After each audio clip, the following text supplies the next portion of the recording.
this isn't going to be a video like the others I've done so far, where I've included loads of, funny pictures and memes and background imagery and stuff like that, because what I'm about to talk about today is it's a fairly serious subject. I love putting memes in my videos, by the way. I like giving you guys a little bit of a laugh here and there, just to spice the video up occasionally with some funny or sarcastic references and metaphors that perfectly sum up what I'm thinking or that might make you guys laugh. I know sometimes it might be hit and miss, but, it just makes it interesting and keeps it interesting rather than just have you guys listen to me drone on and on throughout the whole video. But what I'm about to talk about in this video, it's not really a laughing matter, so I'm going to break the trend this one time. Now, England just beat Germany yesterday. It's the first time we've beaten the Germans in a tournament since '66, and it's probably the first time we've knocked out a major nation in a tournament for as long as any of us can remember. England traditionally do shite in tournaments. Every time we meet a big nation, they do us. We never cause an upset, ever. And half the time, even the smaller countries can knock us out. I mean, we can all remember Iceland not too long ago. So this victory against Germany, it was a big one. It's put the country on a massive high, and I won't lie, it's the first time in well over a decade I genuinely felt happy watching England win. But having said that though, I'm not going to be a hypocrite and say that I'm an England fan all of a sudden just because the country's on a massive high after such an historic victory, because the truth is, I'm not. Now, a few days ago before the game, I saw the kickoff to a club versus country debate video, and I didn't really watch it, but I left a rather unintentionally aggressive comment underneath, very briefly explaining why I put my club first and very rarely regard the national side at all. Now, I have my own reasons why that I don't follow England, but it got me thinking about not just why that question about club versus country riled me up, but why is there a trend on Merseyside, particularly amongst Liverpool fans, as to why so many of us don't really follow the national side. Now, I want to stress, this isn't all of us. There are many a patriotic person here on Merseyside, and some who do follow England religiously. There may even be one or two who place country before club, probably Evertonians, but in fairness, I've never met one.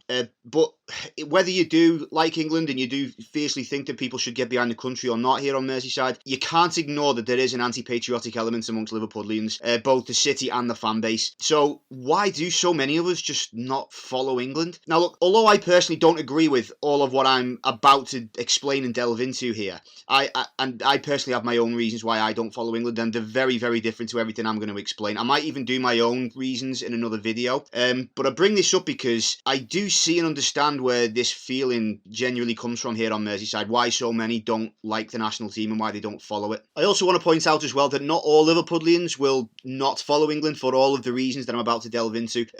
One or two might be like, they might agree with one reason but not another, but what I'm about to go into is basically a generalisation of why this feeling exists on Merseyside. And again, some will agree with one or two reasons, some will agree with other reasons, but there's definitely going to be a few who agree with all of them, and maybe even some who weren't even aware that some of these issues even existed in the first place. Now, to start, I hope you'll allow me to indulge by explaining something rather telling that was told to me during a tour me and my dad took around Liverpool city centre once. It was something we got him as a present for one of his birthdays a few years ago. He's really into his history and his architecture, my dad.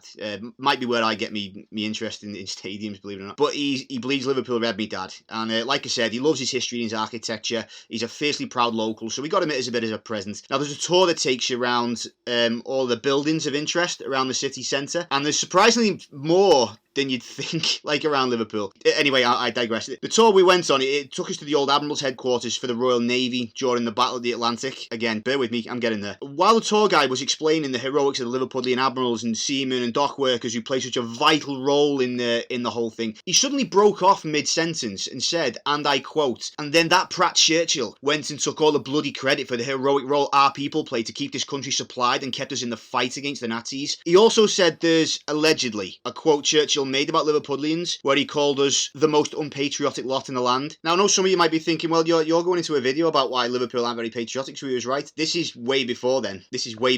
Okay, so why I've just explained all this might be where this all started. Now, we have to be honest, I never found any proof of that in my research. I didn't do it too extensively because I don't want to spend too much time researching, because otherwise I'll never put a video out ever. But if any of you do know whether that was or was allegedly said, by all means, you can comment below. But before I go on, whether or not you like Winston Churchill, that's up to you. I'm not here to tell you what you should and shouldn't think and who you should and shouldn't like. But I want to just kill that quote really, really quickly, because it really, really annoys me when people pick out negative quotes Churchill made as proof of it being like, a kind of a bigot or a racist or whatever. They seem to forget, right? A huge part of this man's character was that he was a grumpy old man, and most of the quotes in question that were attributed to him were made during the war. When he had arguably the most stressful job in the history of this country that would make anyone throw the occasional fucking outburst here and there when things didn't go their way, or mistakes were made, because as a result of these things, people's lives were lost, and you're going to get the blame. And then not only that, but if you lose this war, you're going to get executed by the Nazis, right? Because don't forget, that's how the Nazis operated, right? Once they conquered a country, they'd round up the elites, and anyone that was sympathetic to their rule, who would just go along with it for the sake of the people, then they would be placed in power. Anyone that was staunchly opposed to them, they got killed. That happened time and again throughout the war. Okay, and the Russians were no better. They did that to the Poles, right? This happened all. Any staunchly conservative, pro-British politician would have been executed, and we'd have had the likes of Oswald Mosley running the country instead. That's how the Nazis operated. Okay, so yeah, Churchill was very highly stressed, and of course, occasionally when things didn't go his way, he will have thrown the occasional outburst out.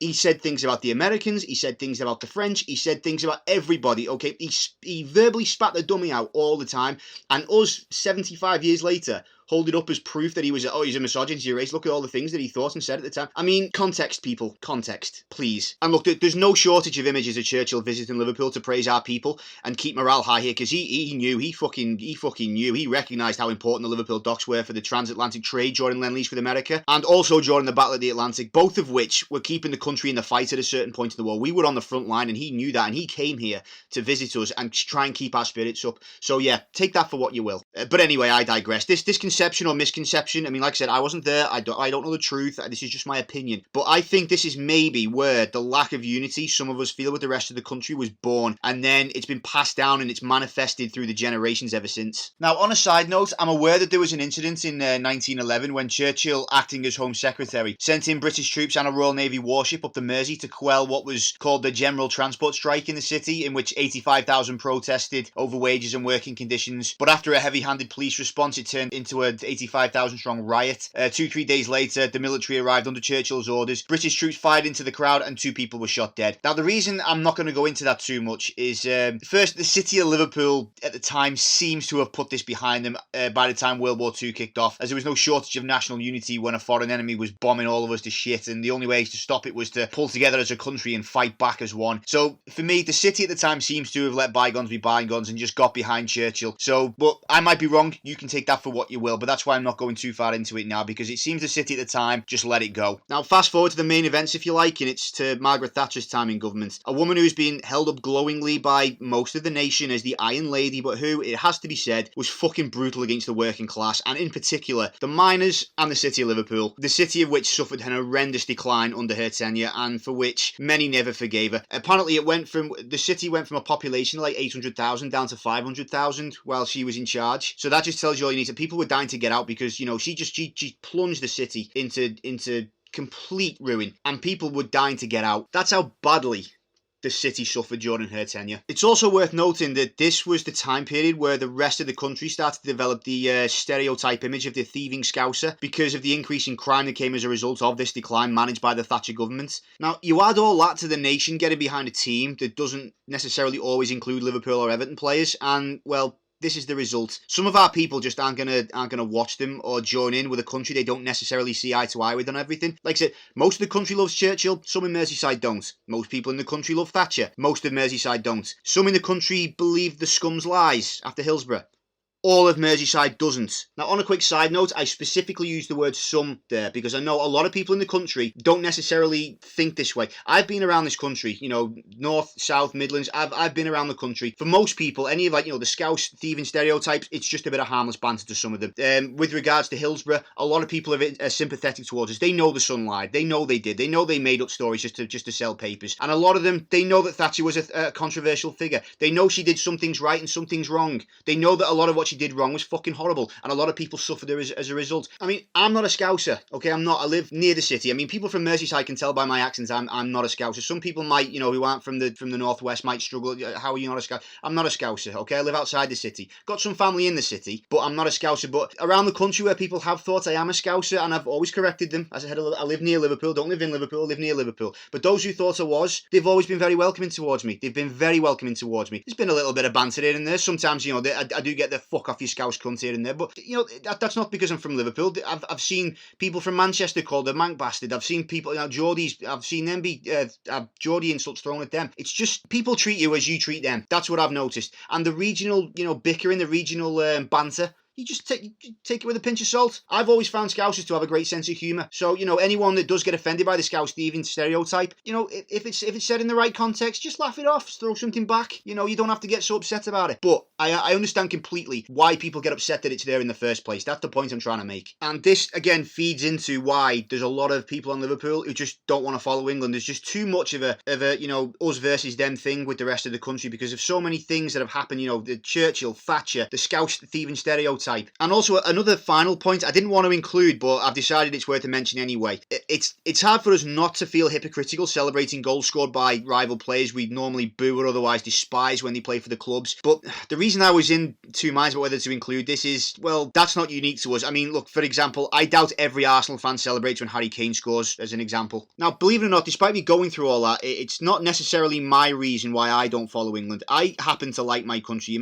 might have picked up on that already with me defending Churchill. But some of you who've agreed with everything I've just said might well be asking, how can't I agree with it too? It might well point to the fact that I'm not a Scouser. Fair enough. But to that I will simply say, my family has a history with Thatcher and Hillsborough too, so take that for what you will. But just because I can understand completely why some Liverpoolians feel this way and agree with what I've just described, they're not my reasons. It's just I'm describing where I think the elements on Merseyside that aren't patriotic or supportive of the national team are coming from. Now, depending on the success of this video, I'll leave expressing my own reasons why I don't follow England for another video. And again, let me finish by saying I do stress this very, very seriously. Everything I've just described, it's not all Scousers, it's not all Liverpoolians, it's not all Merseysiders. This, again, I'm just explaining why there's an element here that does feel this way. Again, probably most of the region probably do support England. Like, I doubt very, very much that the majority of Merseyside were not tuned in to watch England beat Germany. So, there is a lot of patriotic people here. There is a pro-English sentiment. I'm just explaining in this video, there is an element. There is an element within Liverpool, there's an element within Merseyside, and there's an element within the Liverpool fan base why we don't follow England. And I just wanted to explain why. But for now, I'd love to know your opinions. Do you agree with what I've presented in this video, or are you more on the side of supporting England and wanting the fans, players, and city of Liverpool in general to stand as a key contributor to the national effort in bringing on the World Cup one day? Let me know in the comments below. If you like the content, please don't forget to like and subscribe. Again, I'm still a new channel at this point, so any and all interactions are very much appreciated. For those that have so far, thank you so much. I love you all to bits so far. I'm blown away. I'm only a couple of weeks old. I'm already nearly 100 subscribers. That doesn't seem much to some people, but I'm only a couple of weeks into this, and I didn't expect to get this big this quick. So thank you very much. Don't forget to keep yourself updated. I'll post as much Liverpool content as quickly as I can. So keep up to speed with what I'm doing. Press the notification bell. But for now, see you later, lads and lasses. Ta-ra.